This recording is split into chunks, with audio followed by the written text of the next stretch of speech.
Annie with ClientPay. Today, I'd like to walk you through our QR code feature. With QR codes, your clients can easily make a payment by scanning your code with their mobile device, speeding up your billing process and getting your firm paid faster. So let's jump in. To start, find your QR code by simply navigating to the charge page. Once you're on the charge page, you'll see a unique QR code for each of your payment pages. Clicking on the individual QR code will open a new window where you can print, copy, or save your QR code.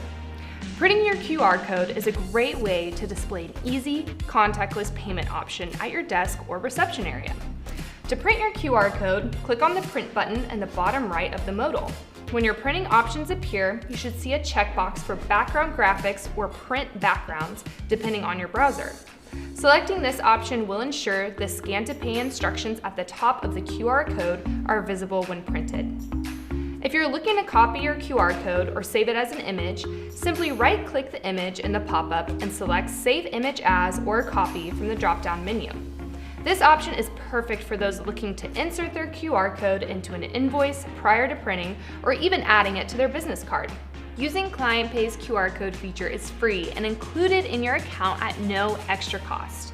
Besides offering a hands-free, contactless payment option for your clients, QR codes also provide yet another way for your firm to take payments. If you have questions or would like to learn more, reach out to our customer success team today at customersuccess@clientpay.com or call 855-299-0476.